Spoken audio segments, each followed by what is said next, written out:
आज माता सुनीति ने क्या किया, ध्रुव जी को बड़ा ज्ञान दिया, उन्होंने शिक्षा दी, संस्कार प्रदान किए महाराज। और वो संस्कार ही व्यक्ति के जीवन में सदैव काम में आते हैं, और कुछ काम में नहीं आता है।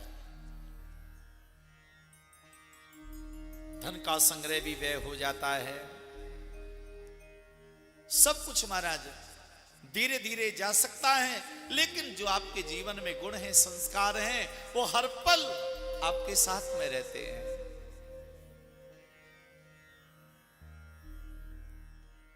भैया माता ने कहा कि पुत्र बड़ों का आदर करो, साधु संत महात्माओं को प्रणाम करते हैं, आशीर्वाद लेते हैं। और बाल्यकाल से ही माता ने आज उनको भगवत भजन में जोड़ दिया है महाराज।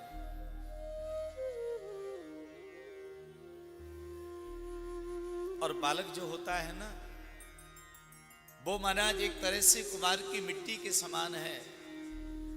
मिट्टी के बर्तन बनाने वाला कुम्हार जो है, उस मिट्टी को जो आकार प्रदान करता है ना, वही आकार वो ले लेती है। उसी प्रकार से महाराज बालक का जीवन एक कुम्हार की मिट्टी के जैसा है, और माता पिता एक कुम्हार की तरह हैं। वो जिस प्रकार से उसका निर्माण करते हैं, वैसे ही बन जाता है। भगवत भजन में लगा है,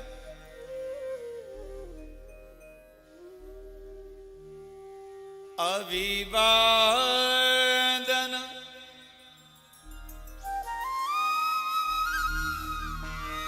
शीलस्य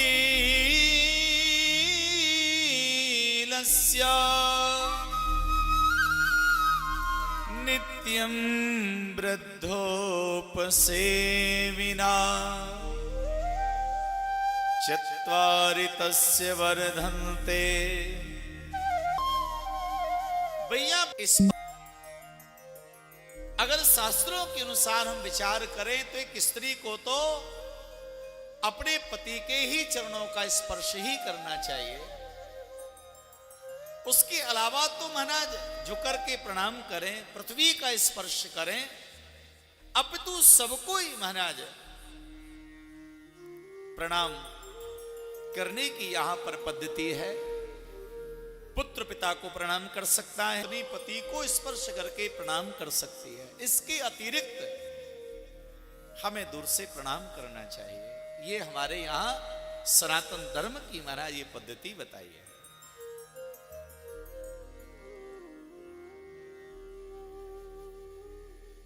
प्रणाम करने से लाभ है, आयु विद्या यश बल ये 4 बढ़ जाते हैं। ध्रुव जी महाराज बड़े हुए, मां ने भगवान की भक्ति की ज्योत उनके जीवन में जला दी। अगर भगवान की भक्ति की ज्योत जीवन में जल जाए ना, तो समझ लो भैया अब हमसे ज्यादा कोई भाग्यशाली कोई है नहीं।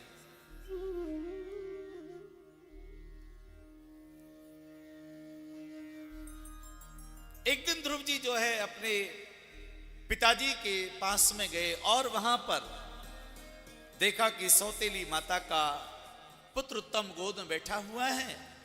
ध्रुव जी भी बैठने, कहा मां ये क्या किया?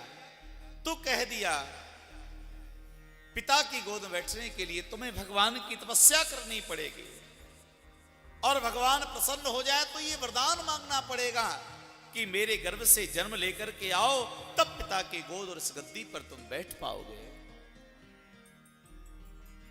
ध्रुव जी अपनी माता के पास में आए और कहा मां ऐसा मुझे कहा।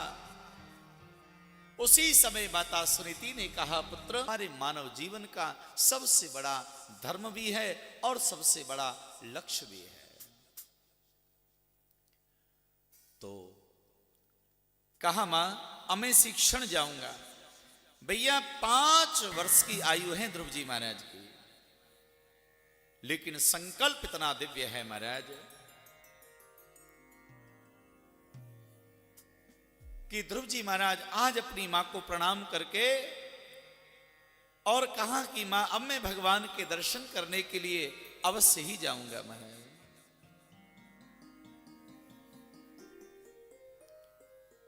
श्री ध्रुव जी महाराज उसी क्षण चल पड़े हैं महाराज।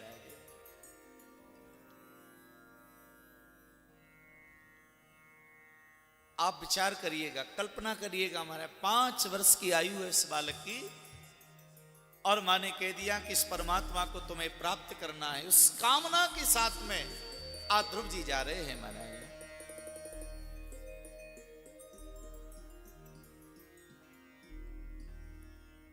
तेरे बगैर सावनिया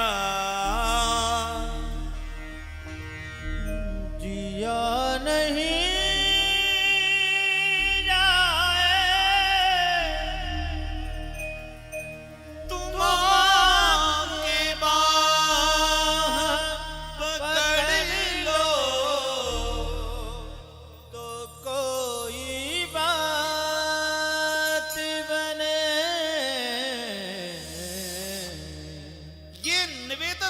परमात्मा से सदैव करना चाहिए।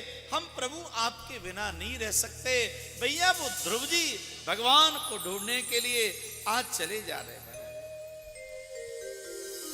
मेरे परमात्मा को आज चिंता हो गई, नारद को बुलाया, नारद जल्दी आओ, मेरा भक्त मेरे पास में आ रहा है। भैया नारद जी दौड़ के आए, ध्रुव जी के सामने प्रकट हो गए। ध्रुव जी ने साष्टांग प्रणाम किया। नारद जी ने कहा, बेटा कहां जा रहे हो? नारद जी हंसने लगे, कहा, पुत्र वन में तो हिंसक जीव जंतु रहते हैं, कोई भी तुमको मार देगा। ना ना ना, मेरी मां कहती है सब में परमात्मा है, सब में भगवान रहते हैं। नारद जी ने कहा, सब में परमात्मा को दर्शन करने की जो विधा है, ये तो संत लोग भी कहते हैं कि भगवान सब में है। श्री राम में सब जग जानी, करो प्रणाम जोर जुग पानी। नारद जी ने कहा, पुत्र भगवान को ढूंढने जा रहे हो तो द्वादशाक्षर मंत्र दे दिया है। मैं लाऊं फूल तुम्हारी पसंद के प्यारे, मैं लाऊं फूल तुम्हारी पसंद के प्यारे, बनाऊं फूल के बंगले, विराजो तुम प्यारे, मुझे ये सेवा दिलाओ तो कोई बात बने, तेरे बगैर। ध्रुव जी ने ऐसी डोर परमात्मा के चरणों में लगाई। भैया वृंदावन में आए, यमुना जी के किनारे पर ध्रुव जी महाराज विराजमान हो गए। अब ध्रुव जी क्या करते हैं महाराज, धीरे धीरे उनका मंत्र जाप चालू हो गया। 3 दिन के अंतराल में पहले तो फल ग्रहण करते हैं, फिर 3-6 दिन के अंतराल में महाराज जल ग्रहण करते हैं, तीसरे महीने में 9 दिन के अंतराल में सूखे पत्ते ग्रहण करते हैं, चौथे महीने में 12 दिन के अंतराल में अब तो महाराज वो एक श्वास लेते हैं। लेकिन 5वां महीना जब आरंभ हुआ तो ध्रुव जी ने श्वास लेना भी बंद कर दिया है महाराज।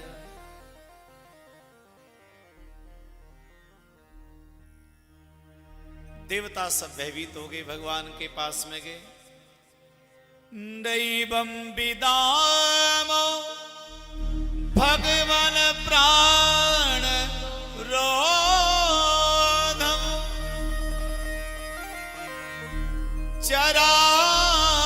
चराचरस्य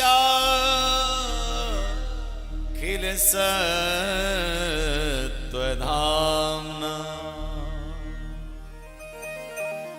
विदेहि तर्णो व्यजनाति मोक्षम प्राप्ता वयं त्वां शरणं शरण्यं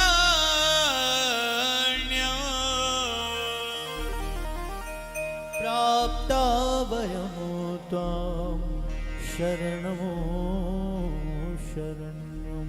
देवता ब्रह्मा जी के पास में गए, कहा रक्षा करो। ब्रह्मा समस्त देवताओं को लेकर श्रीमन नारायण के पास में गए, कहा त्राहिमाम रक्षा करो प्रभु, एक छोटा सा बालक आपकी कठोर साधना कर रहा है। भगवान भी एकदम चिंतित हो गए, भैया एक छोटा सा बालक, नन्हा सा बालक, 5 वर्ष की आयु जिसकी है, जिसने देवताओं की श्वास को अवरुद्ध कर दिया हो, वो कुछ छोटा नहीं हो सकता है।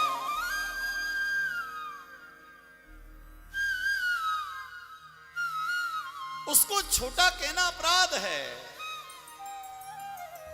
भगवान कहने लगे, अब तो मेरे मन में उस बालक को देखने की उत्कंठा हो रही है, वो आखिर कैसा बालक है। भगवान ने ये नहीं कहा कि मैं इस बालक को दर्शन देता हूं। भगवान क्या कह रहे हैं, मैं इस बालक के दर्शन करता हूं, वो कैसा बालक है। मामिष्टबालम तपिसो दुरत्यया, मेरे परमात्मा वैकुंठ को छोड़ के दौड़ दे महाराज अपने भक्त का दर्शन करने के लिए। और वो नन्हा सा बालक एक चरण पे खड़ा हुआ है और भगवान के द्वादशाक्षर मंत्र का नाम जप रहा है। ये 8 याम की सेवा